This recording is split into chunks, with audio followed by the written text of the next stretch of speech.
Assalamu алейкум, урматтуу жамаат, урматтуу мекендештер. Жалал Абад областы Жалал Абад чөп базарында устугандар.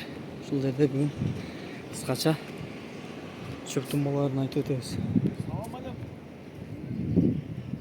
Туган чөп канчадан болот? Кандайсыз? Жакшы да өзүң кандай? Канчадан болот чөптөр?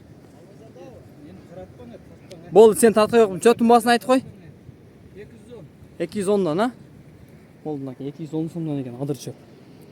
Талан кайрак чөбү тугандар. Беде чоғарлаш 250 сом екен тугандар. Тугандар, мына чөп жийип бериши менен үйүнө алып барып жийип береткен 250 сомдон кетти.